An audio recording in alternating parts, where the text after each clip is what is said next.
छंद शास्त्रस्य सर्वांगीण शिक्षा। छंद शास्त्रस्य सर्वांगीण शिक्षा किं भवति? तत्र अक्षरज्ञानं प्रथमम् अस्ति, गुरुलघु ज्ञानं, मात्रा ज्ञानं, द्वितीयं गण ज्ञानं, तृतीयं प्रकार ज्ञानं, चतुर्थं यति ज्ञानं, पंचमं प्रस्तार ज्ञानं, षष्ठं छंदो गणितम्। एवं छंद शास्त्रस्य सर्वांगीण शिक्षा भवति।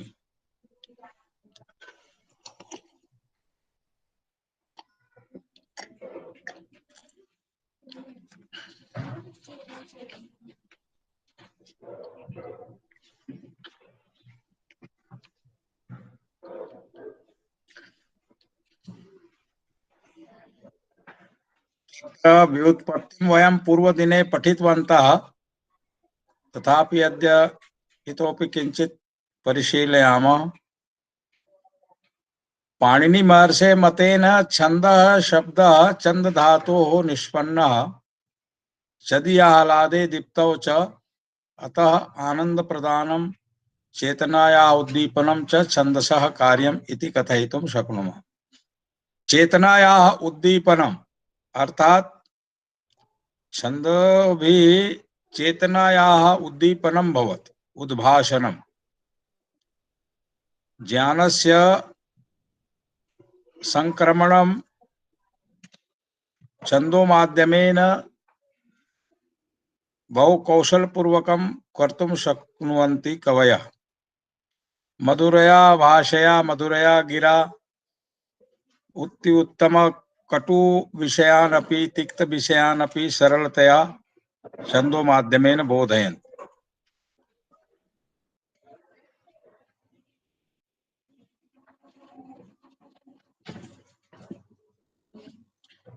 छन्दोहीन रचनापेक्षया छन्दोबद्धा रचना शीघ्रतया स्मर्तुम् अधिककालं धारयितुं च शक्यते। तस्यां कापि महत्तरा नैसर्गिकी शक्तिः ध्वनेः तीव्रतरं रूपं भाषायाः भावस्य च उत्कर्षकारकं सामर्थ्यं भवति इति श्री अरविन्दः कथयति।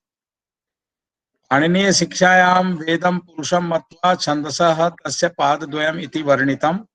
तद् यथा छन्दः पादौ वेदस्य हस्तौ कल्पौ पठ्यते, ज्योतिषामयनं चक्षुर्निरुक्तं श्रोत्रमुच्यते, शिक्षाग्राणं तु वेदस्य मुखं व्याकरणं स्मृतं, तस्मात् सांगमधीत्यैव ब्रह्मलोके महीयते। सांगम वेदम अधीत्य ब्रह्मलोके महीयते इति एतेन प्रमाणेन सिद्धं भवति। अतः वेदस्य एकम् अंगम् अस्ति छन्दः, अतः छन्दो ज्ञानम् आवश्यकम्। छन्दः शास्त्रस्य प्रवर्तकः आचार्यः पिङ्गलः। पिङ्गल मुनि प्रणीते छन्दः शास्त्रे 8 अध्यायाः सन्ति। तत्र प्रथमतः चतुर्थाध्यायस्य 7मं सूत्रं यावत् वैदिक छन्दसां तदनु लौकिक छन्दसां वर्णनम् अस्ति। तत्र पुस्तकमिदं यत् वर्तते तत्र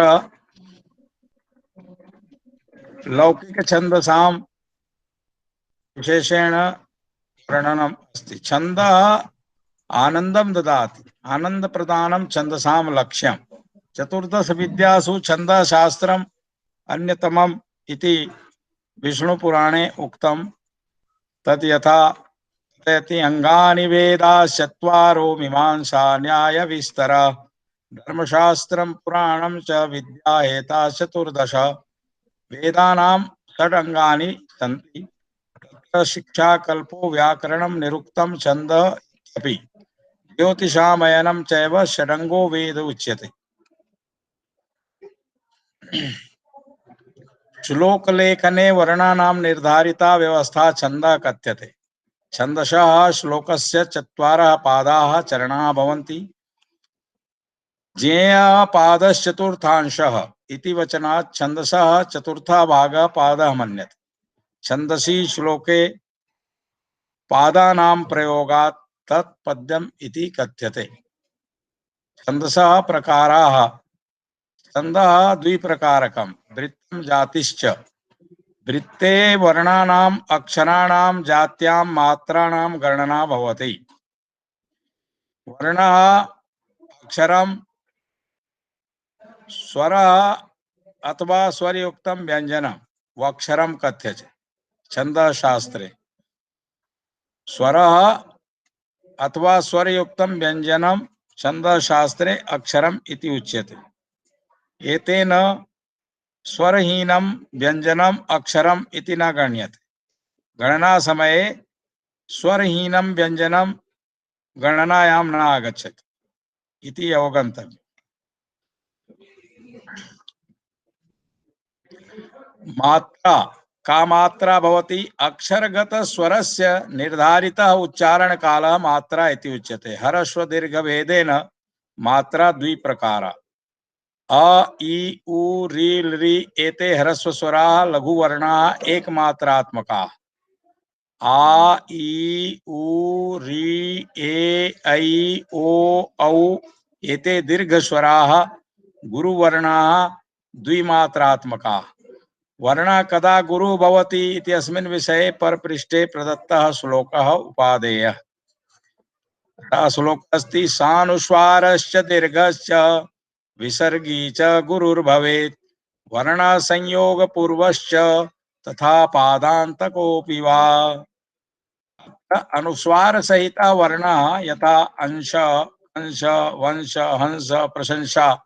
अत्र यस्मिन् वर्णे अनुस्वार अस्ति सः वर्णः गुरुः वर्तते। दीर्घवर्ण अपि गुरुः भवति यथा का की कु क्री के कै को कौ। विसर्गयुक्त वर्ण यथा सः कः यः एषः रामः हरिः अत्र विसर्जनीय यत्र यत्र अस्ति सः गुरुः भवति। संयोग पूर्व वर्ण यथा सत्य मिथ्या विद्या बुद्धि अत्र स मी वि बु गुरुवर्ण यतो हि तेभ्यः परं संयुक्त वर्ण त्य त्या द्या दि अस्ति। पादांत वर्ण अपि गुरु उच्यते। पादस्य अन्ते आवश्यकतानुसारेण वर्णः लघुः अथवा गुरुः भवति। एकमात्रात्मकस्य अर्थे एतत् स्थिर रेखा स्थित रेखा इति चिह्नं स्तंभ रेखा दंड रेखा वा इति चिह्नं भवति। गुरु वर्णस्य द्विमात्रकस्य अर्थे एषः सर्पाकारः इति चिह्नं दीयते। तो एतस्य चिह्नस्य यदि इतोपि अवगमनम् इच्छन्ति चेत् एतत् चिन्तयतु आई वदतु अथवा एल वदतु अथवा एतत् एस् वदतु यदि आङ्ग्लभाषया अवगन्तुम् इच्छति तर्हि। किन्तु वयं वदामः दण्डरेखा अथवा स्थितिरेखा अथवा सर्परेखा। एते सर्वे गुरवः सन्ति। गुरु ज्ञानम् आवश्यकं चेत् एतत् पृष्ठम् अवश्यं स्मरणीयम्। एतः भिन्नं गुरु विषये किमपि विशेष अन्य नियमः प्रायशः नास्ति।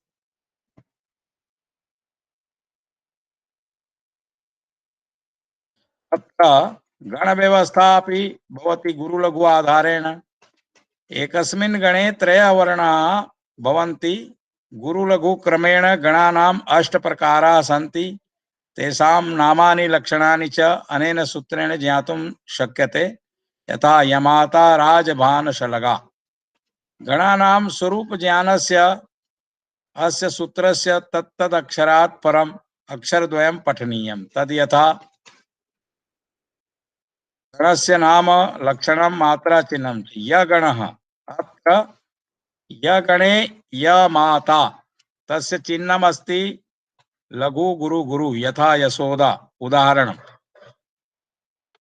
म गणः तस्य लक्षणम् अस्ति मातारा तस्य चिह्न प्रदर्शनं गुरु गुरु गुरु। उदाहरणं मान्धाता।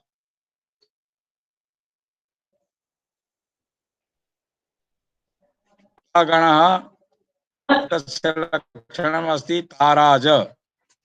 अत्र गुरु गुरु लघु सर्वत्र। चतुर्थ गण र गणः राजभा गुरु लघु गुरु। उदाहरणं राधिका। पंचमः जगणः लक्षणं जभान लघु गुरु लघु इति चिह्न प्रदर्शनम् जयंत इति उदाहरणम्। भगणः भगणस्य लक्षणमस्ति भानस गुरु लघु लघु। उदाहरणं भारत। सप्तमः अस्ति न गणः स ल इति लक्षणं लघु लघु लघु इति चिह्नं नयन इति उदाहरणम्। अष्टमः सगणः स ल गम इति लक्षणं लघु लघु गुरु इति चिह्न प्रदर्शनम् यमुना इति उदाहरणम्।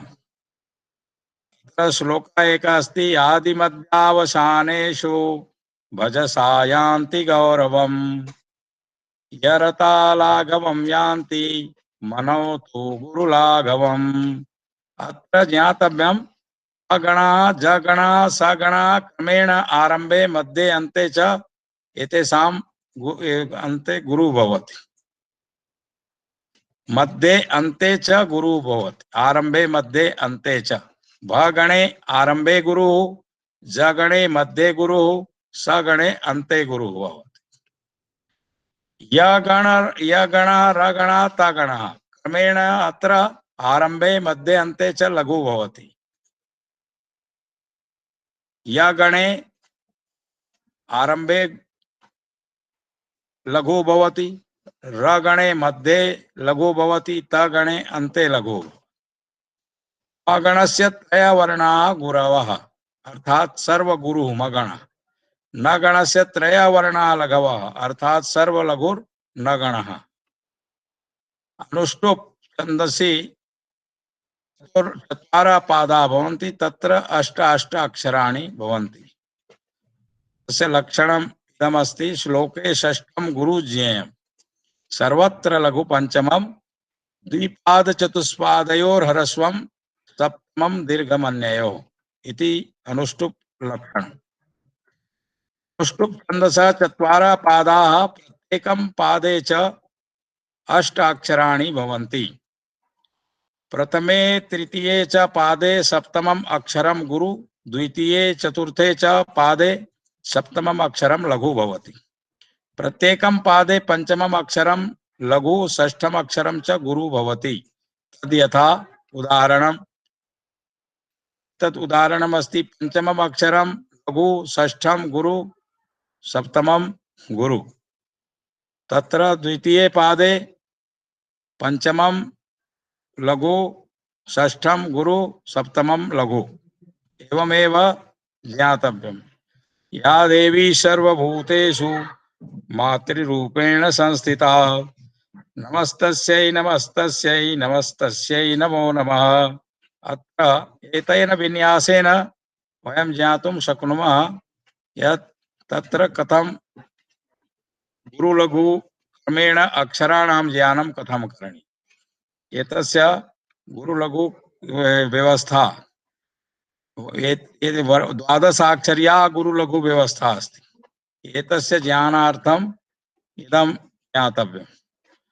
काकिकी कुकुके कैको कौकंका शृणोम्यहम् चाचिची चुचूचे चै चोचौ चंचा वदाम्यहम् टाटिची टुटुटे टै टोटौ टंटा पठाम्यहम् तातिथि तुतुते तै तोतौ तंता लिखाम्यहम् एवं संपूर्ण वर्णमालायां वक्तुं शक्नुमः। इन्द्रवज्रायाम् एकादशाक्षराणि भवन्ति। तस्य लक्षणम् अस्ति स्यादिन्द्रवज्रायदितौ जगौग स्यादिन्द्रवज्रायदितौ जगौग। इन्द्रवज्रा छन्दसः प्रत्येकं पादे द्वौ तगणौ जगणः द्वौ गुरुवर्णौ च भवन्ति। त त ज ज ज ग ग।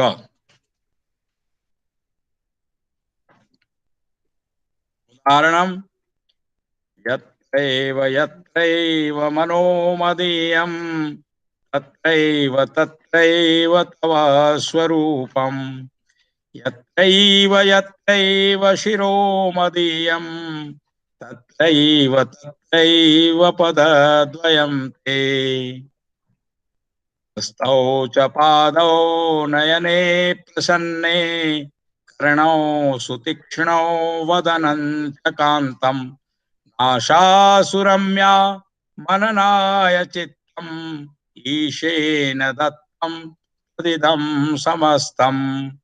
अत्र इन्द्रवज्रा छन्दः वर्तते। उपेन्द्रवज्रायामपि एकादशाक्षराणि भवन्ति, किन्तु लक्षणं किञ्चिदेव भिन्नम्, एकम् अक्षरं भिन्नं भवति। उपेन्द्रवज्रा प्रथमे लघौषा। प्रथमे यदि लघु भवति तर्हि उपेन्द्रवज्रा भवति। उपेन्द्रवज्रा जतजास्ततो गौ जतजा ततो गौ आरंभे तगण तगण झगण गुरु गुरु इति विन्यासः। तस्य चिह्न निर्देशनम् एवमस्ति। इन्द्रवज्रा छन्दसा प्रथमम् अक्षरं गुरु भवति। उपेन्द्रवज्रा छन्दसा प्रथमम् अक्षरं लघु भवति। उपेन्द्रवज्रा छन्दसा प्रथमम् अक्षरं लघु भवति। अयमेव द्वयोः छन्दसोः भेदः। उदाहरणं त्वमेव माता च पिता त्वमेव त्वमेव बन्धुश्च सखा त्वमेव त्वमेव वेद्या द्रविणं त्वमेव त्वमेव सर्वं मम देव देव। परोपकाराय फलन्ति वृक्षा परोपकाराय वहन्ति नद्यः परोपकाराय दुहन्ति गावः परोपकारार्थमिदं शरीरम्। उपजाति छंद यदि द्वयोः उपेन्द्रवज्रयोः यदि संकरः क्रियते मेलनं क्रियते तर्हि उपजाति छन्दांसि भवन्ति। तेषामपि एकादशाक्षराणि इति ज्ञातव्यम्। इन्द्रवज्राया उपेन्द्रवज्रायास्य मिश्रणेन उपजाति छन्दः भवति।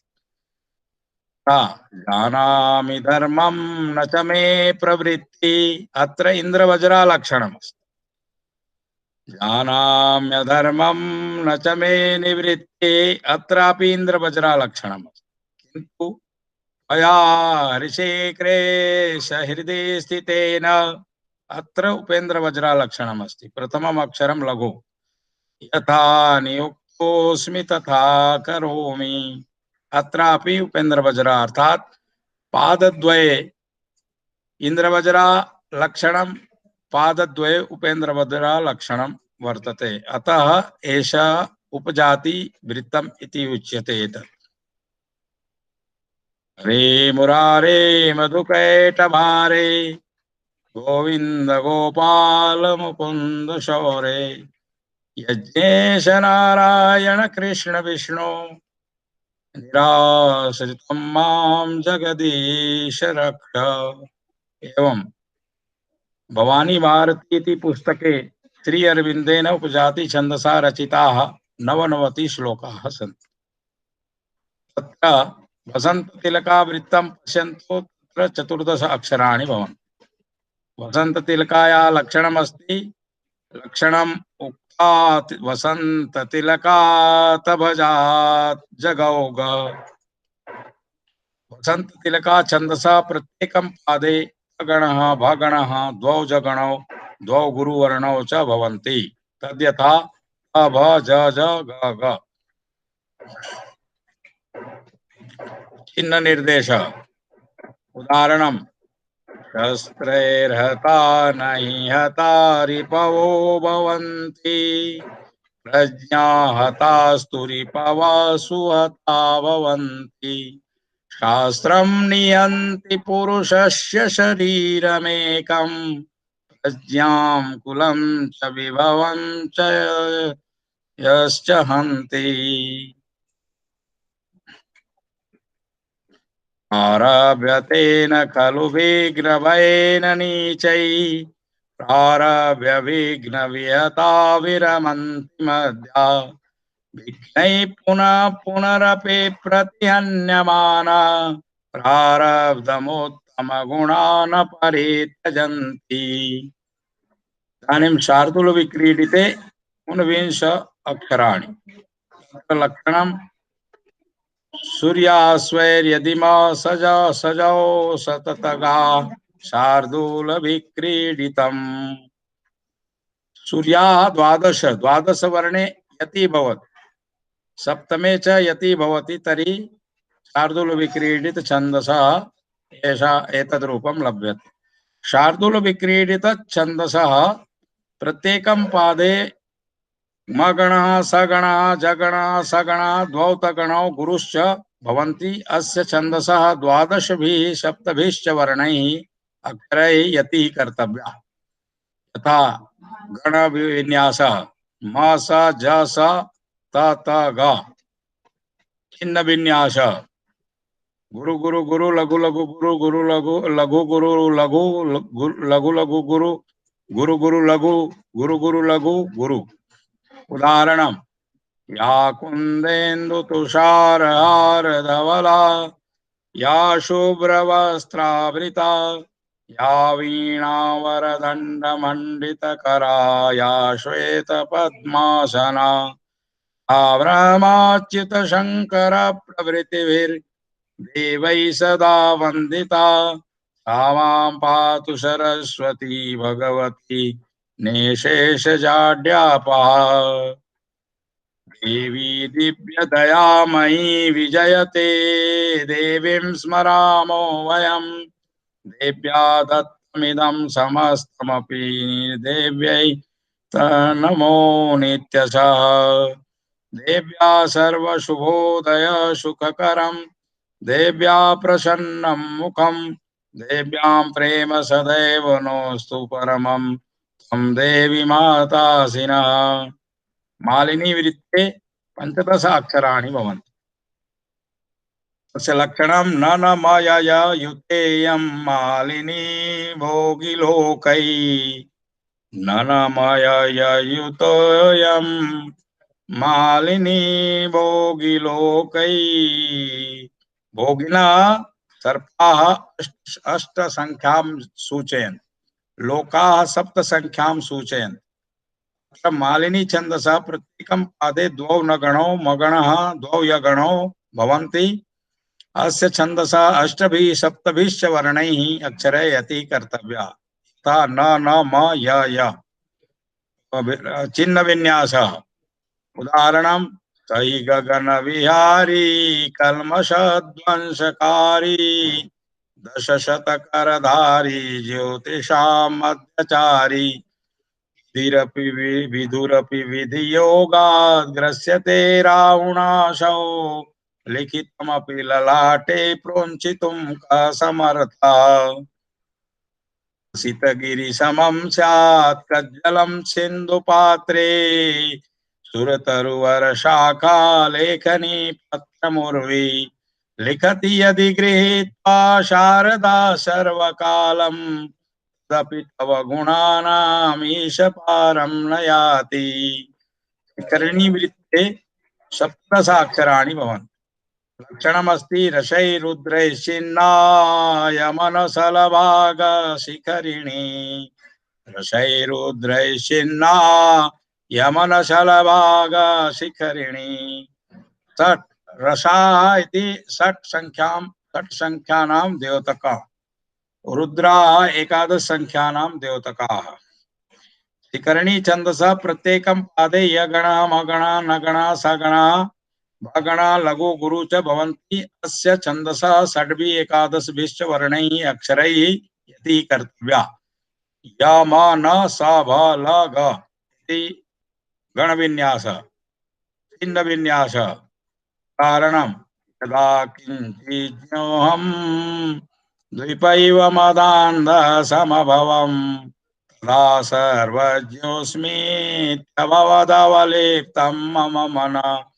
यदा किञ्चित् किञ्चित् बुधजनसकाशादवगतं तदा मूर्खोऽस्मीति परैव मदो मे व्यपगतः। जगन्मातर्मातस्तव चरणसेवा न रचिता अवादत्तं देवी द्रविणमपि भूयस्तव मया। तथापि त्वं स्नेहं मयि निरुपमं यत् प्रकुरुषे पुत्रो जायेत क्वचिदपि कुमाता न भवति। यत्र शिखरिणी छन्दसा एतत् रचितमस्ति। मन्दाक्रान्तावृत्तम्। अत्र सप्तदशाक्षराणि भवन्ति। मन्दाक्रान्ताम्बुधिरशनगैर्मोहनौतौगयुग्मम्। अम्बुधयः समुद्राः चत्वारः इति गण्यन्ते स्म पूर्वम्। चत्वारः समुद्राः। समुद्रकथनेन समुद्रशब्देन चत्वारः चतुस्सङ्ख्या द्योत्यते। रसाः इति कथनेन षट् संख्या यथा पूर्वं पठिता। नागाः इत्यत्र पर्वताः सप्त पर्वताः। नगाः नागाः न नगाः। मन्दाक्रान्ता छन्दसा प्रत्येकं पादे मगण भगण नगण द्वौ तगणौ द्वौ गुरुवर्णौ च भवन्ति। अस्य छन्दसा चतुर्भिः षड्भिः सप्तभिश्च वर्णैः अक्षरैः यतिः कर्तव्या। गणविन्यासः छिन्नविन्यासः। उदाहरणं विद्यातीर्थे जगति विबुधा साधवा सत्यतीर्थे गंगातीर्थे मलिनमनसो योगिनो ध्यानतीर्थे धारातीर्थे धरणिपतयो दानतीर्थे धनाढ्या लज्जातीर्थे कुलयुवतयः पातकं क्षालयन्ति। कश्चित् कान्ता विरहगुरुणा स्वाधिकारात् प्रमत्ता चापेनास्तं गमितमहिमा वर्षभोग्येन वर्तो चक्रश्चक्रे जनकतनया स्नानपुण्योदकेषु स्निग्धच्छाया तरुषु वसतिं रामगिर्याश्रमेषु। कालिदासस्य प्रसिद्धं मेघदूत काव्यं मन्दाक्रान्ता छन्दसा रचितम्। अयं तस्य प्रथमः श्लोकः। द्रुतविलम्बितम् इति छन्दसि द्वादशाक्षराणि भवन्ति। लक्षणम् अस्ति द्रुतविलम्बितमाह नभौ भरौ। द्रुतविलम्बितछन्दसा प्रत्येकं पादे नगणः द्वौ भगणौ रगणश्च भवन्ति। नभ भरौ। छिन्नविन्यासः। उदाहरणं वितरतापफलानि निजेच्छया वितरतानि सहे चतुरानन रसिकेषु कवित्वनिवेदनं शिरसि मालिक मालिक मालिक विपदि धैर्यमथाभ्युदये क्षमा सदसि वाक्पटुता युधि विक्रम यशसि चाभिरुचिर्व्यसनं श्रुतौ प्रकृतिसिद्धमिदं हि महात्मनाम्। रग्मिणी छन्दसि द्वादशाक्षराणि भवन्ति। लक्षणं कीर्तितेषा चतुरेपिका स्रग्विणी। स्रग्विणी छन्दसा प्रत्येकं पादे चत्वारः रगणाः भवन्ति। गण विन्यास र र र र, चिन्ह विन्यास गुरु लघु गुरु गुरु लघु गुरु गुरु लघु गुरु गुरु लघु गुरु। उदाहरणम जानकीं रावणो न हरिष्यद्यदि राघवो रावणं न हनिष्यत् तदा कर्मनिन्द्यं नरो नाचरिष्यद्यदि भूतलं संकटे नापतिष्यत् तदा। विष्णवे जिष्णवे शङ्खिने चक्रिणे रुक्मिणी रागिणे जानकी जानये वल्लभी वल्लभायार्चितायात्मने हंसविध्वंसिने वंसिने ते नमः। वंशस्तवीलं द्वादशाक्षराणि अत्रापि भवन्ति। लक्षणमस्ति जतौ तु वंशस्तमुदीरितं जरौ। वंशस्थ छन्दसा प्रत्येकं पादे जगण जगण तगण जगण रगण भवन्ति। ज त ज र चिन्ह विन्यास लघु गुरु लघु गुरु गुरु लघु लघु गुरु लघु गुरु लघु गुरु। कारणं धनेन किं यो न ददाति नाश्नुते बलेन किं यश्च रिपुन्न बाधते ऋतेन किं यो न च धर्ममाचरेत् किमात्मना यो न जितेन्द्रियो भवेत्। तं दरिद्र श्रुतिशास्त्र पारगो न चापि मूर्खो बहुरत्न संयुतः सुलोचना जीर्ण पटापि शोभते नेत्रहीना कनकैरलंकृता। भुजंग प्रयातम अत्र द्वादशाक्षराणि भवन्ति। लक्षणं भुजंग प्रयातम चतुर्भिर्यकारैः। भुजंग प्रयात छन्दसा प्रत्येकं पादे चत्वारः यगणाः भवन्ति। य य य य इति गणविन्यासः। चिन्ह विन्यासः लघु गुरु गुरु लघु गुरु गुरु लघु गुरु गुरु लघु गुरु। तथा उदाहरणं तातो न माता न बन्धुर्न दाता न पुत्रो न पुत्री न भृत्यो न भर्ता न जाया न विद्या न वृत्तिर्ममैव गतिस्त्वं त्वमेका भवानी। श्री शंकराचार्य से भवानी अष्टकम भुजंग प्रयात छन्दसा रचितम् इमौ श्लोकौ तथा उद्धृतौ। चामरम अत्र षोडशाक्षराणि भवन्ति। लक्षणं प्रामाणिकाद्वयम् वदन्ति पञ्चचामरं प्रमाणिका पदद्वयं वदन्ति पञ्चचामरं जरलग जरलग। एतदस्ति चिन्ह विन्यास ज गुरु लघु गुरु लघु गुरु लघु गुरु लघु गुरु लघु गुरु लघु गुरु लघु गुरु लघु गुरु। उदाहरणं सुरेश्वरं निधेश्वरं गजेश्वरं गणेश्वरं महेश्वरं तमाश्रये परात्परं निरन्तरं कृपाकरं क्षमाकरं मुदाकरं यशस्करं मनस्करं नमस्कृतां नमस्करोमि भास्वरम्। यदा यदा तदा यथा तथा तथैव कृष्ण सत्कथा मया सदैव गीयतां तथा कृपा विधीयताम्। प्रमाणिकाश्रकद्वयं जपत्यदित्य पुमान् भवेत् स नन्दनन्दने भवे भवे सुभक्तिमान्। एतत् ताण्डवस्तोत्रमपि पञ्चावर्ण छन्दसा रचितमस्ति। तोटकमत्र द्वादशाक्षराणि भवन्ति। वदतोटकमब्धिषकारयुतं वदतोटकमब्धिषकारयुतम्। अब्धि इत्युक्ते चत्वारि। समुद्रः समुद्राः चतुरङ्कबोधकाः। तोटकछन्दसः प्रत्येकं पादे चत्वारः सगणाः भवन्ति। स स स स इति गणविन्यासः। चिन्ह विन्यासः अस्ति लघु लघु गुरु लघु लघु गुरु लघु लघु गुरु लघु लघु गुरु। उदाहरणं अधरं मधुरं वदनं मधुरं नयनं मधुरं हसितं मधुरं हृदयं मधुरं गमनं मधुरं मधुराधिपतेरखिलं मधुरम्। शशिना च निशा निशया च शशि शशिना निशया च विभाति नभः पयसा कमलं कमलेन पयसा कमलेन विभाति शरः। मधुराष्टकं तोटकछन्दसा रचितमस्ति। तुणकम् अत्र पञ्चदशाक्षराणि भवन्ति। लक्षणं तुणकं समानिका पदद्वयं विनान्तिमम्। ग्लौ रजौ समानिका तु इति समानिका छंदसा लक्षणम। समानिका छंदसा प्रत्येकं पादे गुरु लघु रगण जगण च भवन्ति। तुणक छंदसा प्रत्येकं पादे समानिका छंदसा पादद्वयम् अन्तिमाक्षरं विना तिष्ठति। तुणकस्य द्वितीय पादे जगणस्य लघु गुरु लघु अंतिम लघु वर्ण न भवति इति अर्थः। गल रज गल रज चिन्ह विन्यास गण विन्यास चिन्ह विन्यास दृष्टा।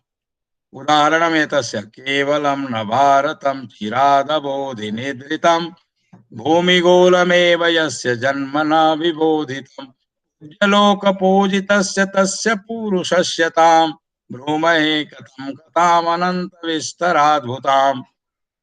मातृमूर्तिरुत्तम प्रमोदशालिनी सा वर्तनं तदन्तिके गनं सुखं मनोतिघं दीपिते हृदन्तरे तदीय वेदनाञ्चिते तत्त्वमद्भुतं परं प्रहर्षणं च जायते। शालिनी अत्र भवन्ति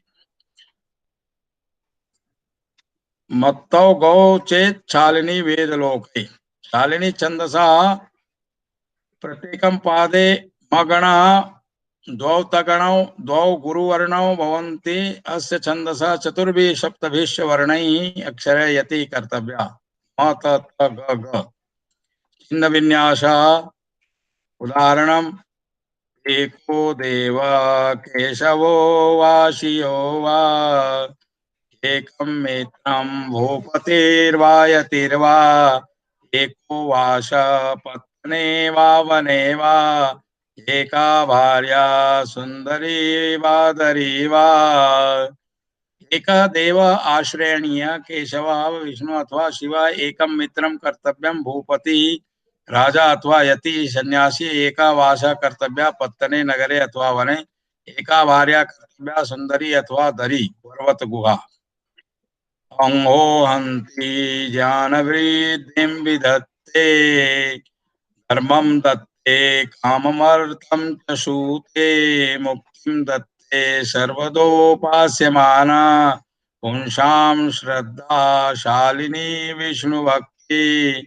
श्रद्धाशालिनी श्रद्धामयी विष्णुभक्ति सर्वदा उपास्यमाना सती पुंसां मनुष्याणाम् अंगः पापमन्ति नाशयति ज्ञानवृद्धिं विधत्ते करोति धर्मं दत्ते ददाति कामं मनश् कामनाम् अर्थम धनम च सूते उत्पादयति मुक्तिं दत्ते ददाति।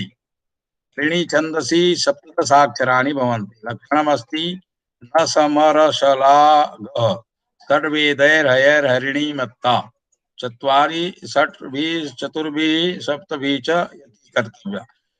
हरिणी छन्दसा प्रत्येकं पादे नगण सगण मगण रगण सगण लघु गुरु च भवन्ति। अस्य छन्दसा षड्भिः चतुर्भिः सप्तभिश्च अक्षरे यति कर्तव्या। असमरसलग छिन्न विन्यासः उदाहरणं जननि जगतां स्वल्पे कामेऽप्ययं त्वयि लम्बते पुरुविधवले मध्ये कामेऽप्ययं त्वयि लम्बते बहुलकरुणे श्रेष्ठे कामेऽप्ययं त्वयि लम्बते भगवति परे वीते कामेऽप्ययं लम्बते। हे जगतां जननी अयं जन कामे स्वल्पेऽपि त्वयि लम्बते त्वामाश्रयते। हे पुरभिदबले के शिव हे शिव सुंदरी हे बहुल करुणे हे बहुल कृपे हे परे हे परमे वीते विगते बहुल रजसे विश्वोत्पत्तो भवाय नमो नमः प्रबल तमसे तत्संहारे हराय नमो नमः जन सुख कृते सत्वोद्रिक्तो मृडाय नमो नमः प्रमहसि पदे निस्त्रैगुण्ये शिवाय नमो नमः विश्वोत्पत्तो विश्वोत्पत्ति काले बहुल रजसे रजोगुण प्रधानाय भवाय ब्रह्मणे नमो नमः तत्संहारे विश्वस्य संहारे प्रबल तमसे तमगुण प्रधानाय हराय रुद्राय नमो नमः जन सुख कृते जनानां सुखाय सत्वोद्रिक्तौ सत्वगुणस्य आधिक्य समये मृडाय शोक स्वरूपाय नमो नमः निस्त्रैगुण्ये प्रमहसि पदे त्रिगुणातीत महर्लोकस्य प्राप्तौ शिवाय नमः। आर्या छन्दसि एतदस्ति अधुना मात्रा छन्दः आरब्धम्। लक्षणमस्ति यस्या पादे द्वादश मात्रास्तथा तृतीयेऽपि अष्टादश द्वितीये चतुर्थके पंचदश सा आर्या आर्यावृत्तम् आर्या छन्दसा प्रथमे पादे द्वादश मात्रा द्वितीये पादे अष्टादश तृतीये पादे द्वादश चतुर्थे पादे पंचदश मात्रा भवन्ति। कारणं मात्रा विन्यास चिह्न विन्यास प्रथम पाद दानं भोगो नाश तिस्रो गतयो भवन्ति वित्तस्य यो न ददाति न भुङ्क्ते तस्य तृतीया गतिर्भवति। अत्र पंचदश मात्रा अत्र द्वादश मात्रा अत्र अष्टादश मात्रा अत्र द्वादश मात्रा एवं द्वादश अष्टादश द्वादश पंचदश एवं मात्रिक छन्दः इदम्। द्वितीय चतुर्थ पादयो अंतिम वर्ण विकल्पेन गुरु द्विमात्रिका मन्यते। दानं भोगो नासस्तिस्रो गतयो भवन्ति वित्तस्य यो न ददाति न भुङ्क्ते तस्य तृतीया गतिर्भवति। आर्यात् छन्दसा पूर्वार्धे चतुर्मात्रात्मकाः सप्तगणाः गुरुश्च भवन्ति। उत्तरार्धे चतुर्मात्रकाः पंचगणाः एकमात्रात्मकः षष्ठगणः तथा चतुर्मात्रात्मकः सप्तमा गण गुरुश्च भवन्ति। तत्र द्वितीय पादे तृतीय गणः जगणः चतुर्थ पादे तृतीय गणः एकमात्रात्मकः स्यात्। आर्यात् छन्दसा विषम गणेषु प्रथम तृतीय पंचम सप्तम गणेषु जगणः न भवति। अस्य छन्दसा बहवः भेदाः सन्ति अतः तेषु तत्र तत्र ज्ञानं प्राप्तव्यं। पादाकुलकम् अत्र एतदपि मात्रा छन्दः मात्रिक छन्दः अस्ति। अस्य छन्दसा प्रत्येकं पादे षोडश मात्रा भवन्ति। यथा जय जय देवी चराचर सारे कंठ सुशोभित मुक्ताहारे वीणा पुस्तक रंजित हस्ते भगवती भारती देवी नमस्ते। मात्रिक छन्दः कर्पट पंजरिका स्तोत्रम द्वादश पंजरिका स्तोत्रम च अनेन छन्दसा विरचितं वर्तते। अधुना वयं छन्दसां प्रायशः विशिष्ट छन्दसां येषां प्रायशः प्रयोगः सर्वत्र दृश्यते तेषां वयं प्रायशः लक्षणादिकं ज्ञातवन्तः। इदानीं भवन्तः अधीयानाः अस्मिन् विषये किं जिज्ञासते तत् इदानीं प्रष्टव्यं भवति। तत्र स्वस्व विचारं भवन्तः इदानीं वदिष्यन्ति। पठित्वा अवगम्य प्रश्नः उत्पद्यते यत् अत्र छन्दो लक्षणेषु भवन्तः कुत्रचित् शङ्काम् अनुभवन्ति कुत्रचित् जिज्ञासन्ते तर्हि प्रष्टुं शक्नुवन्ति। महोदय नमो नमः। मम नाम अमितः। महोदय मम नाम अमित सामवेदी अस्ति। कानपुरतः कर्णपुरतः अस्मि। महोदय किञ्चित् एतत् किञ्चित् शीघ्रम् आसीत्। किम् एतस्य PDF अपि अथवा रिकार्ड् यद् भवति सम्प्रति तद् वयं स्वीकर्तुं शक्नुमः वा? अवश्यं स्वीकर्तुं शक्नुवन्ति। तत्र यथा लेखितुम् इच्छामः चेत् तद् दृष्ट्वा वयं यत् किमपि आवश्यकमस्ति तथा स्वीकृत्य वयं लेखितुमपि शक्नुमः स्वकीय टिप्पणी पुस्तिकायां। अवश्यम् अवश्यम्। आं महोदय एतावदेव मम इच्छा अस्ति। धन्यवादः महोदय। अन्यच्च भवन्तः इदानीं अस्मिन् नमो नमः महोदय। वदतु। अहं विश्वनाथः। स्वागतं स्वागतं। कथमस्ति भवान्? उत्तमं महोदय। भवान् कथम् अस्ति? अहमपि कुशली अस्मि। छन्दोज्ञाने आरंभे उक्तमस्ति अत्र भवन्तः पठितवन्तः प्रथमम् अक्षर ज्ञानम् अत्यन्तम् आवश्यकम्।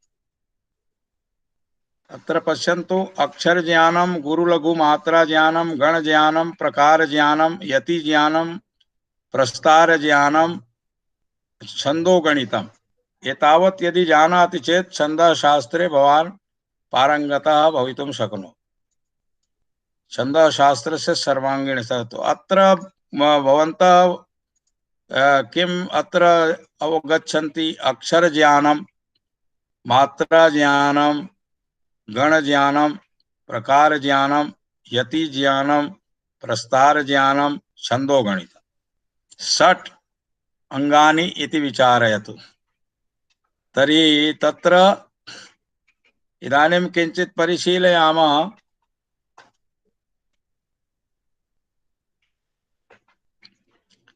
किमपि एकं श्लोकं वदन्तु। यथा विश्वनाथः अस्ति, विश्वनाथ विषये अहम् एकं श्लोकं रचयामि। विश्वनाथ विषये श्लोकं रचयामि।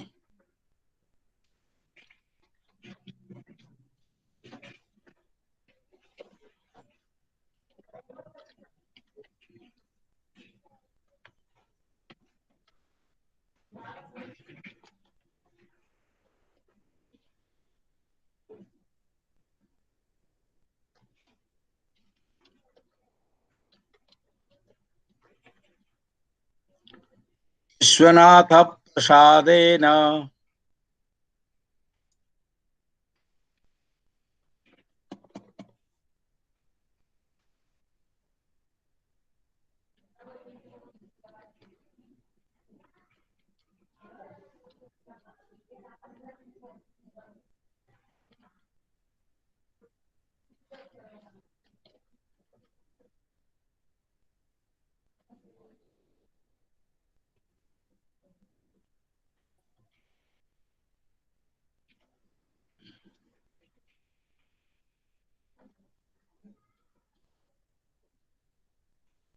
जीवति जड़ जंगमम्।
पश्यतु, एषः श्लोकः कथम् अस्ति? विश्वनाथ जी पठतु।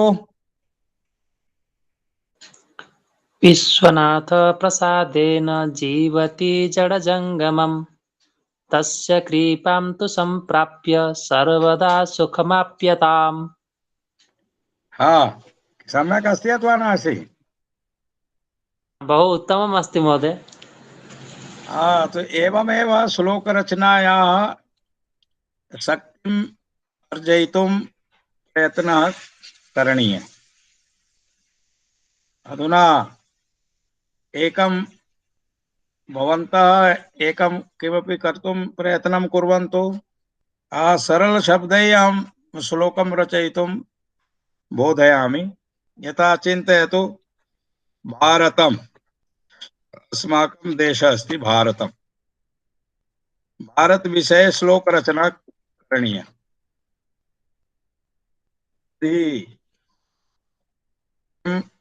भारत विषये श्लोक रचना कथं भविष्यति? अनुष्टुप् छन्दसः लक्षणं जानन्ति। श्लोके षष्ठम किमस्ति? श्लोके षष्ठं गुरुर्गेयम्। श्लोके षष्ठम तिष्ठतु। श्लोके षष्ठम गुरुर्जेयम्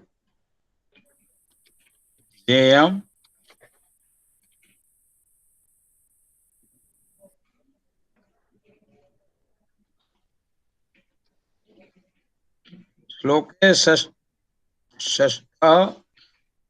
श्लोके षष्ठो गुरुर्जेय अथवा श्लोके षष्ठम श्लोके षष्ठो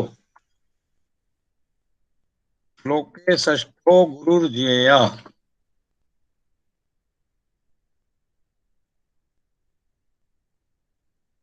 सर्वत्र सर्वत्र लघुपञ्चमम्। सर्वत्र लघु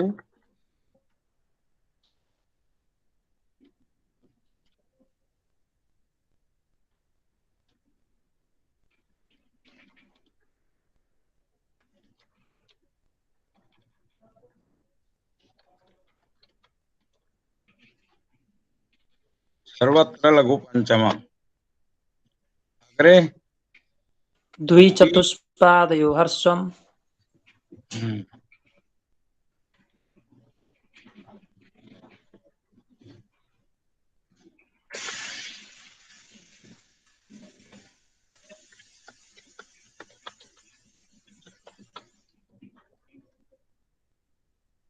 सप्तमं दीर्घमुच्यते।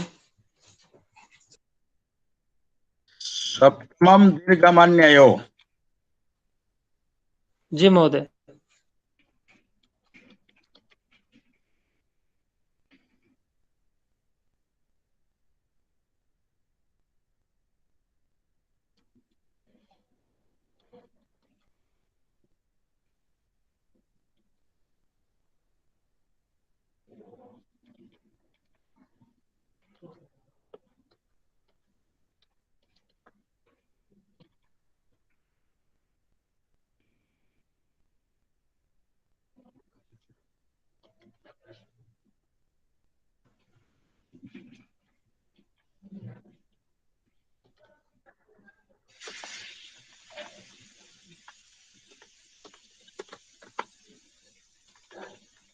एवमस्ति। श्लोके षष्ठो गुरुर्जेय सर्वत्र लघु पंचमम द्विचतुष्पादयोर्हर्षम् सप्तमम दीर्घम अन्यायो।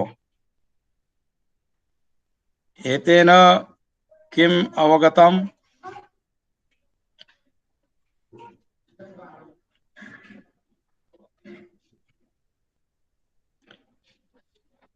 एतस्य आधारेण भारत विषये श्लोकः रचनीयः। कति अक्षराणि भवन्ति श्लोके पूर्वं वदन्तु। अनुष्टुप् छन्दसि कति अक्षराणि भवन्ति? कस्मिन् पादे? 8 अक्षराणि भवन्ति। किं महोदय? विश्वनाथ जी। जी महोदय। 8। श्लोके अनुष्टुप् छन्दसि प्रत्येक पादे कति अक्षराणि भवन्ति? 8 8 8 8। हाँ महोदय।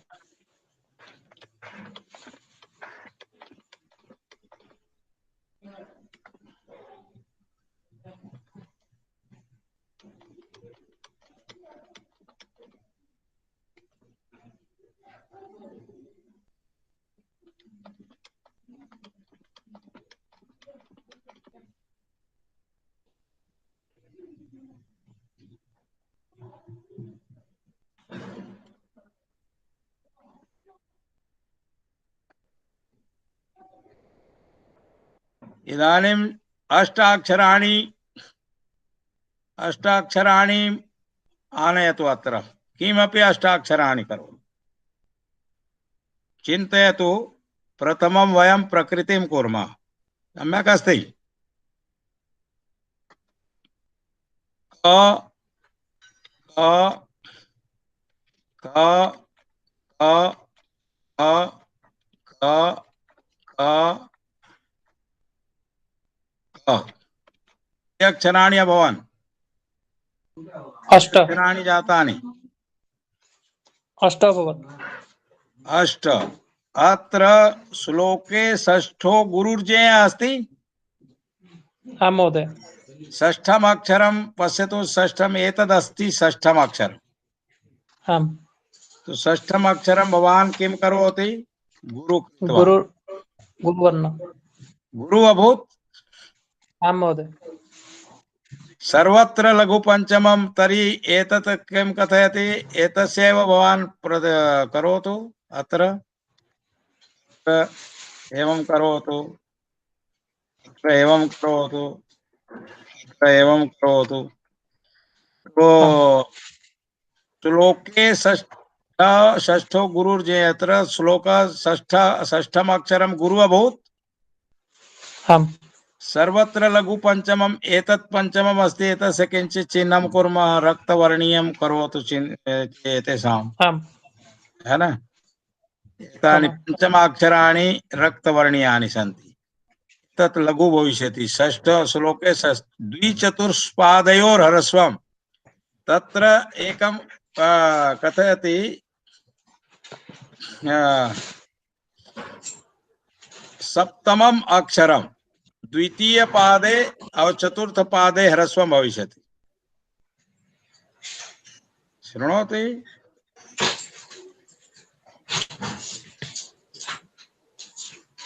अत्र पश्यतु, एषः प्रथमः पादः अस्ति। आम्। एषः कः पादः? प्रथमपादः। प्रथमः पादः। एषः कः पादः? द्वितीयपादः। द्वितीय पादः। एषः कः पादः? तृतीयपादः। तृतीय पादः। एषः कः पादः? चतुर्थपादः। चतुर्थ पादः है। तो अत्र कथयति द्विचतुष्पादयोर ह्रस्वम्। तो द्वितीय पादे चतुर्थ पादे सप्तम वर्ण लघु भविष्यति, ह्रस्वा भवति। और सप्तमं दीर्घम अन्यय अर्थात अवशिष्टम अस्ति प्रथम पाद तृतीय पाद, अत्र दीर्घम करोतु, अर्थात एषः गुरुत्वं गमिष्यति। एवं अत्रापि एतस्य दीर्घं करोतु, अत्र भवति। एवं अधुना आगतं खलु?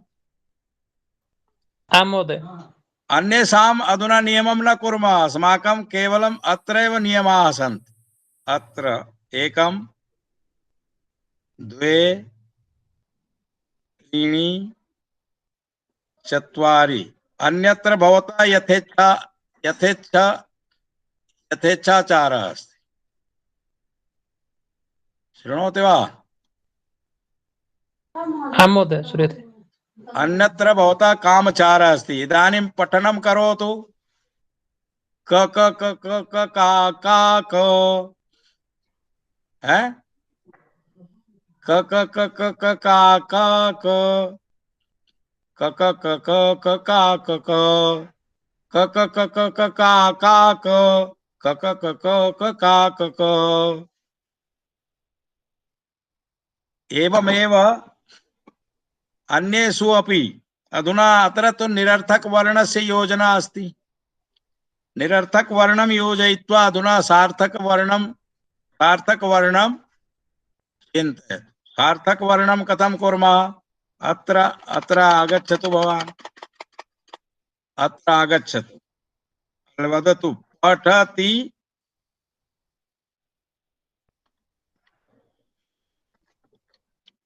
पठति, पश्यतु, पठति, पठति स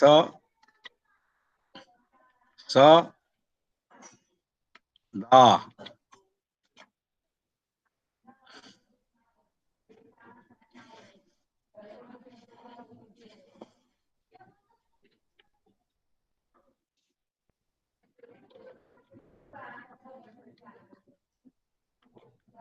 पठति सदा विप्रः।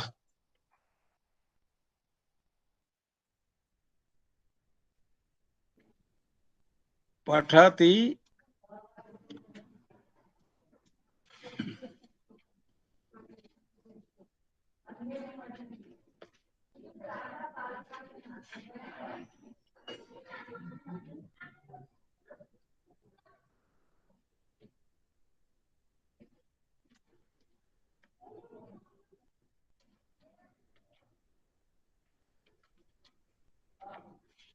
पठति स च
एवं पश्यतु अधुना कथमस्ति। सुपठति च विप्रोऽसौ। श्लोकं पठतु एकवारम्।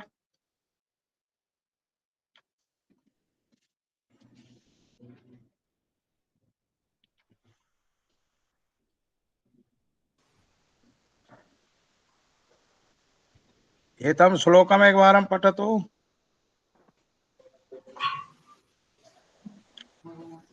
सुपठति च विप्रोऽसौ सुलिखति च सर्वदा सुजपति च मन्त्राणां राशिं श्रद्धायुतो मुनिः।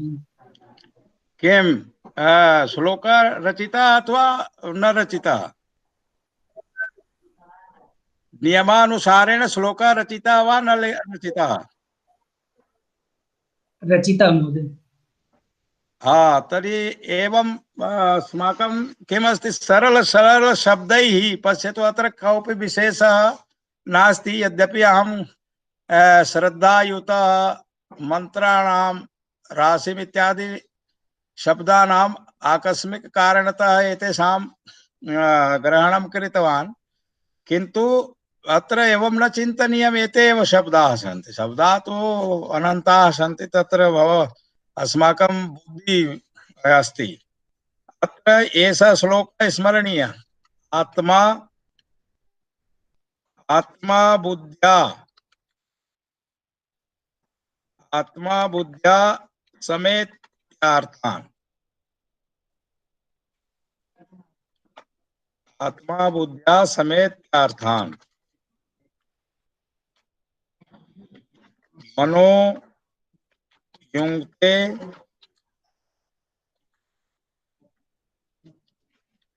विवक्षया।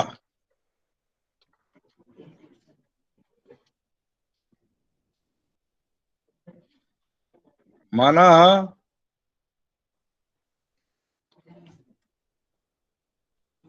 कायाग्निम् आहन्ति स प्रेरयति मारुतम्।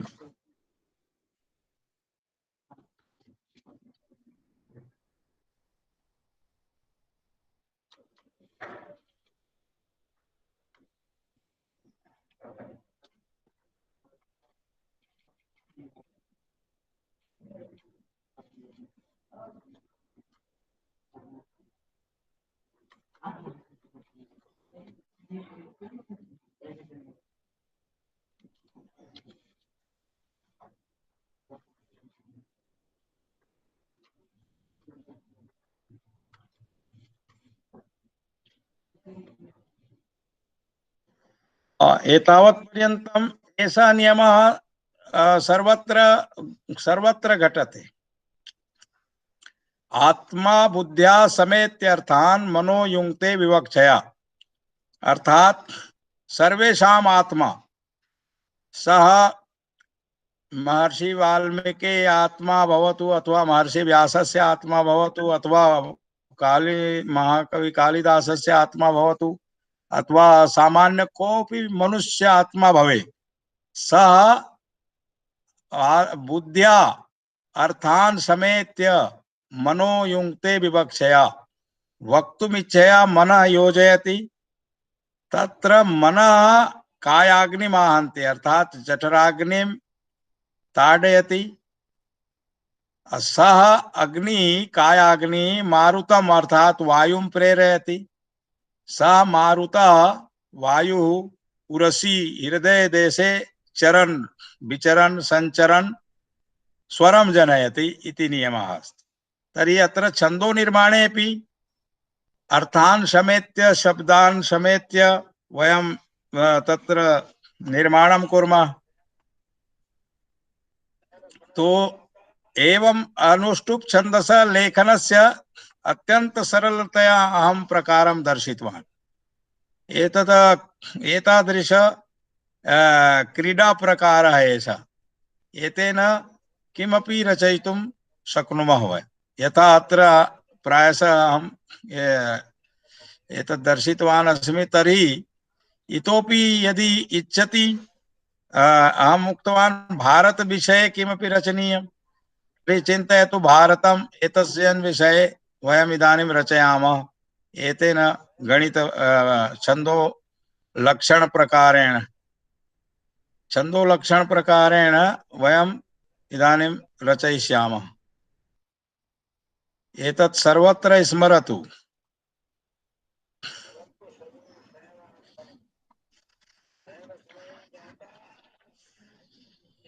भारत विषये रचनीयमस्ति। अस्माकं समीपे प्रारूपं पुरतः विलसति। इदानीं शब्दं चिनुमः। भारतम् एष कुत्र स्थापयितुं शक्यते पूर्वं भवन्तः वदन्तु। भारतम् एतत् पदं कुत्र स्थापयितुं शक्यते लक्षणानुसारम्? भारतम् एतत् पदम् अत्र कुत्र स्थापयितुं शक्यमस्ति? द्वितीये चतुर्थे पादे शृणोति शृण्वन्ति वा? आं महोदय। द्वितीये आं चतुर्थे पादे स्थापयतु अर्थात् एकम् इतोपि अहं कृत्वा दर्शयामि। एतस्य प्रतिलिपिं कृत्वा भवान् पुनः एकवारम् अत्र श्लेषयतु। पुनः श्लेषितवान्। अत्र द्वितीये पादे इत्युक्ते अत्र भवता भारतम् आगतम्। पश्यतु, क्षम्यताम्। भारत शब्दं पूर्वं योजयतु। भारत शब्दस्य स्थापना कुत्र भविष्यति? पूर्वम् अत्र स्थापितवन्तः वयम्। अत्र आगच्छति, भारतम् अत्र आगच्छति।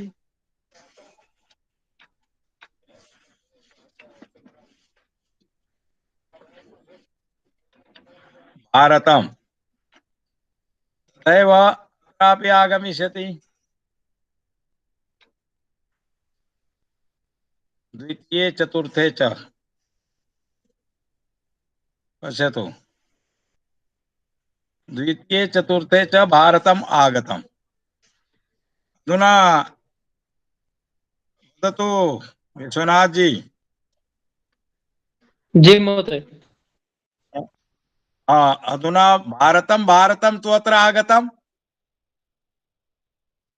द्वितीय चतुर्थे पादे आं महोदय। लक्षणानुगुणम् आगतं खलु? आमां महोदय।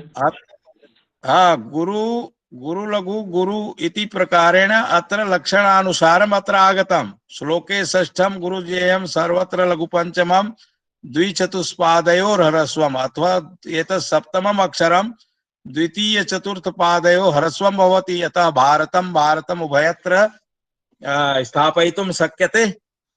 इदानीम् आगतं भारत विषये किं लेखितुम् इच्छति? तो अत्र लेखिष्यामः वयं चत्वारि अक्षराणि।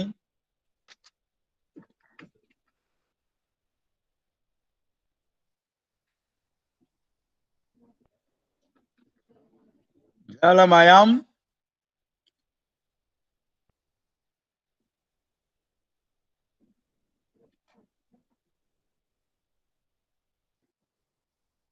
जलमयम् था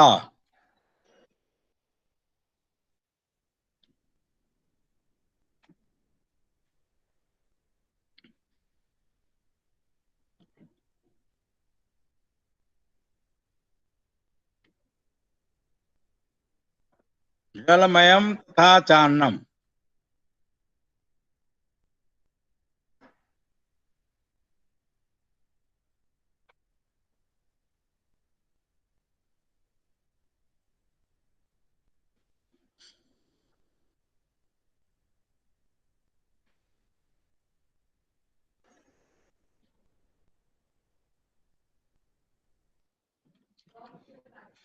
जलमयम् तथा सान्नम्।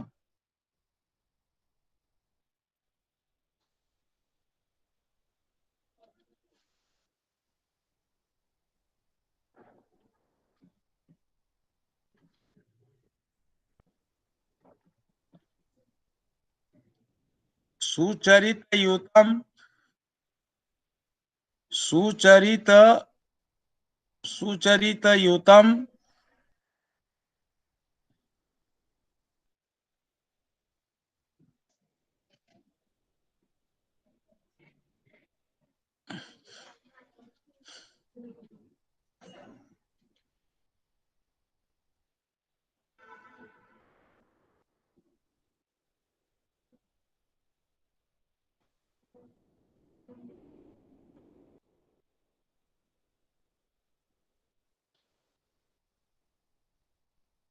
सुचरितयुत भारतम्।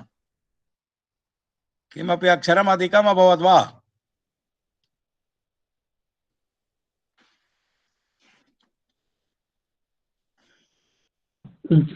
दश अभवत्। सुचरितं च भारत। जलमयम् तथा सान्नम् सुचरितं च भारतम जलमयम् इति उक्ते अत्र जलस्य अभावः नास्ति वृष्टिकाले जलं लभ्यते सान्नम् अन्नेन सह भवति अत्र बुभुक्षितः कोऽपि नास्ति सुचरितं चरितयुक् शोभनं चरितं यस्मिन् तत् सुचरितं सुचरितं च भारतम अनन्तरम् आगच्छति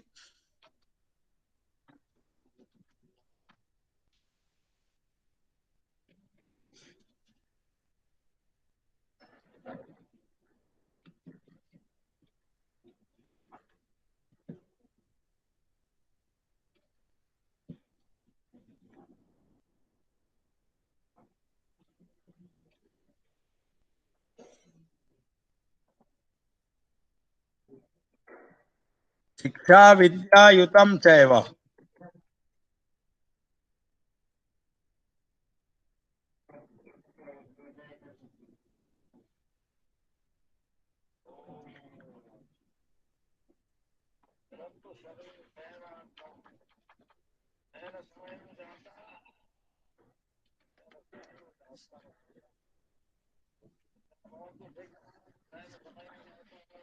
हाँ जी तालिवादनं करोतु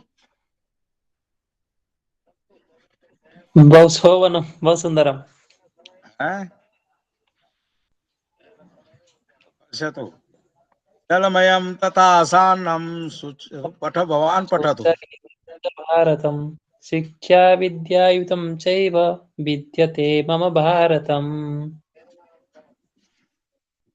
पश्यतु एकस्य पदस्य भवान् यं शब्दम् एकं गृह्णाति यस्मिन् विषये वर्णयितुं तस्य कुत्र स्थापना करणीया तस्य लक्षणं पूर्वं पश्यतु अत्र वयं दृष्टवन्तः भारत शब्दे किं भवति अत्र पश्यतु भारत शब्दस्य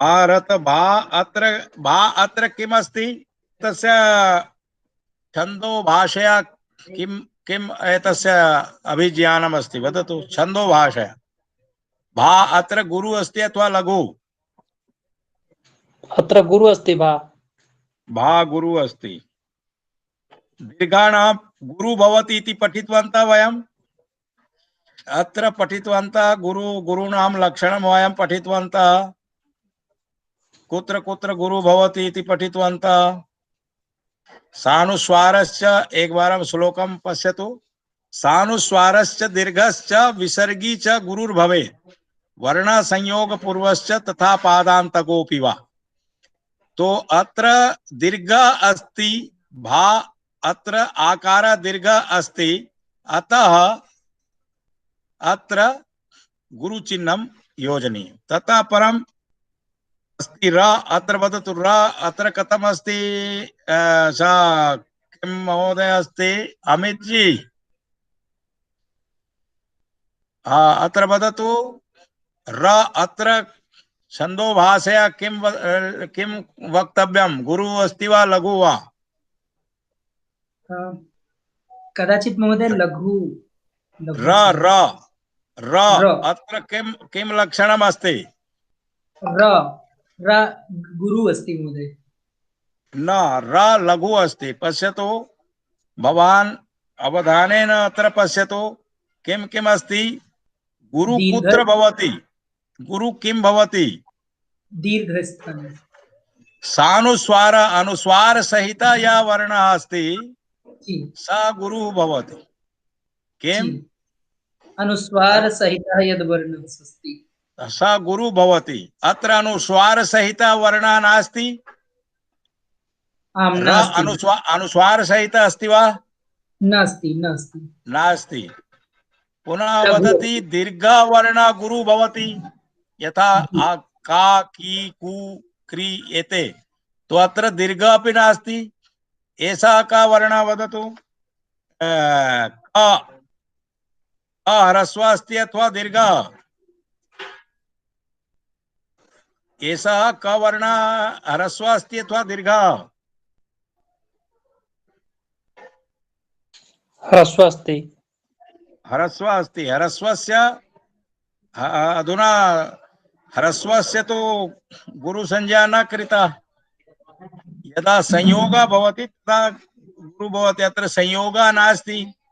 अतः र किम् अभवत्? र गुरु अभवत्। गुरु जातः अथवा लघु? लघु जात। लघु लघु अभवत्। ऐसा लघु अभवत्। अधुना तम् अत्र सन्देहः भविष्यति। यदि मकारात् परं चिन्तयतु। अत्र भारतं मे इति अभवत्। अत्र किं भविष्यति? मकारः अनुस्वारो भविष्यति सन्धि नियमेन। एवं भारतं मे भविष्यति। तो अधुना एव भवान् प्रथम लक्षणं पठितवान्। सानुस्वार गुरु भवति। अत्र हंसः कंसः वंशः तथैव इदानीम् अत्र भवतः अनुस्वार आगतः गुरु भविष्यति। यदि अत्र मकारात् परम् अन्य कोऽपि वर्णः नास्ति, यथा मकारः अस्ति तथैव स्थास्यति। तर्हि यदि मकारः तिष्ठति तर्हि अत्र पादान्ते गुरु नियमेन अकारः गुरु इति चिन्तयतु। यथा पादान्ते अस्ति। अत्र भारतं पादस्य अन्तिमे भागे अस्ति। अतः तम् एतत् पादान्ते अस्ति। अतः गुरु इति जानीमः। यदि मकारात् परम् अकारः अस्ति तर्हि मकारः तु अकारेण युक्तः भविष्यति। तकारः लघु भविष्यति। तकारे यः अकारः सः त अक्षरमिति वदामः। भा अक्षरं गुरु अस्ति। एतत् पश्यतु। अहम् इदानीं छन्दो भाषया वदामि, सम्यक् अवगच्छन्तु। भा अक्षरं गुरु अस्ति। र अक्षरं लघु अस्ति। तम अक्षरं पादान्ते अस्ति। अतः गुरु भविष्यति। यदि पादान्ते नास्ति तर्हि तकारस्य नियमानुसारेण लघु भवितुं शक्नोति। मकारात् परं वर्णस्य स्थितिः एतस्य परिवर्तनं करिष्यति। एतत् ज्ञातव्यं। तर्हि अधुना इति विचारयामः। भारत शब्दस्य वयं ज्ञानं प्राप्तवन्तः। भारत शब्दस्य कथं रूपम् अस्ति तदा छन्दो नियमानुसारेण वयम् अत्र स्थापितवन्तः। द्विचतुष्पादयोर् अत्र तेन भारतम् अत्र सुव्यवस्थितं जातं। भारतम् अस्ति। एतस्य सदृश शब्दान् वदन्तु। भारतम् एतस्य सदृश वदतु। सदृश शब्दं वदतु। भावना वदन्तु। सदृश शब्दान् वदन्तु। सदृश शब्दान् वदन्तु। भावना,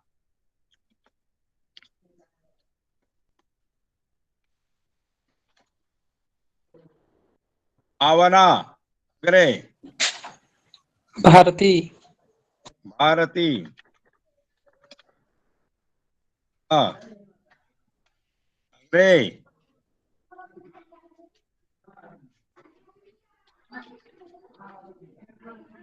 भास्वरम।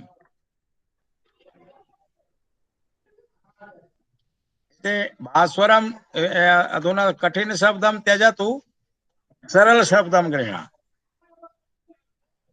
नासिका, सरल शब्द नासिका। नासिका। अधुना इतोपि सरल शब्द अस्ति। बालक। भाषते। बालक। बालक किं भासते? आं महोदय, भाषते। भाषते।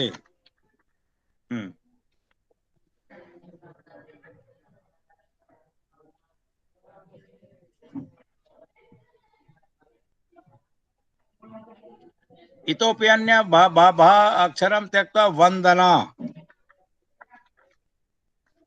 वन्दना अथवा वन्दनम्। वंदना अपि भविष्यति वंदनम। एवं शब्दानां संग्रह करणीय भवति। अच्छा, एकवारं वदतु, गृहनिर्माणं करणीयं, गृहनिर्माणं करणीयं, तर्हि किं किम् आवश्यकं भविष्यति? इष्टका, पूर्वं भूमि,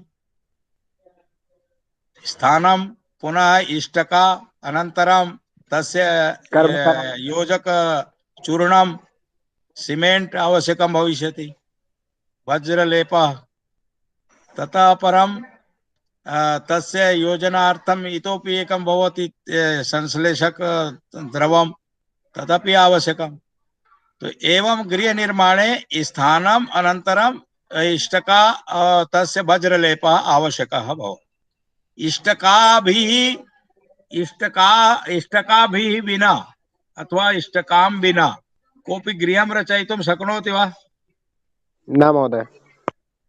तर्हि भवतः समीपे शब्दाः पूर्वं भवन्ति व्याकरणस्य पठने।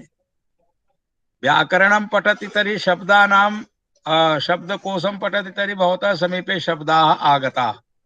अर्थात् इष्टकानां भवान् सञ्चयनं कृतवान्। ईटा भट्टा अभवत्, भवतः ईटा भट्टा जाता।